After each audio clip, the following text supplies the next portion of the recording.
Salut tout le monde, c'est Mister Flèche. La dernière fois, on avait vu les opérateurs d'addition, soustraction, multiplication et division. Maintenant, on va voir un cinquième opérateur, l'opérateur modulo. Caractérisé soit par le mot-clé mode, soit par le symbole pourcentage, il permet de donner le reste d'une division euclidienne. Et ce n'est pas si compliqué que ça. Si je prends modulo 3 par exemple, on a 0 modulo 3 égale 0, 1 modulo 3 égale 1, 2 modulo 3 égale 2, 3 modulo 3 égale 0, 4 modulo 3 égale 1, et ainsi de suite. Est-ce que vous comprenez la logique ? En gros, si un nombre modulo 3 est égal à 0, cela signifie que ce nombre est un multiple de 3. Si un nombre modulo 3 est égal à 1, cela signifie que le reste de la division euclidienne entre ce nombre et 3 vaut 1. Donc il s'agit d'un nombre juste après un multiple de 3 avec 1 d'écart. Pour expliquer d'une autre manière, on va écrire chaque nombre sous une autre forme. Le nombre rose doit être toujours supérieur ou égal à 0 et strictement inférieur à 3. On peut ainsi en déduire l'écriture suivante. Du coup, le modulo de chaque nombre par 3 est égal au nombre en rose. Voici ce que ça donnerait avec modulo 4. Du coup, le modulo permet d'obtenir des résultats très pratiques. Pour savoir si un nombre est pair, on regarde le résultat de ce nombre modulo 2. Si le résultat vaut 0, alors le nombre est pair,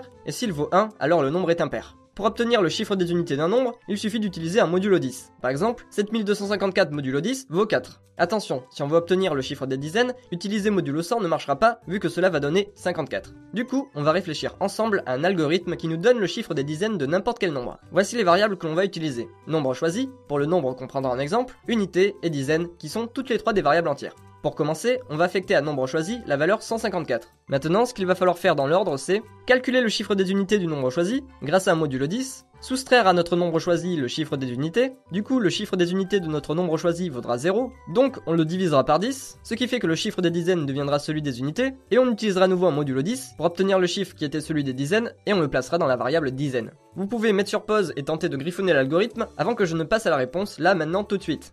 D'abord, on va calculer l'unité de nombre choisi. Donc je vais affecter à la variable unité la valeur de nombre choisi modulo 10, ce qui fait que l'on a 4 en unité. Ensuite, on va soustraire 4 au nombre choisi, donc on affecte à nombre choisi la valeur nombre choisi moins unité, puis on divise par 10, donc on affecte à nombre choisi la valeur nombre choisi divisé par 10, et maintenant, on peut obtenir le chiffre des dizaines en affectant à la variable dizaine la valeur nombre choisi modulo 10. Et voilà, vous avez écrit un algorithme.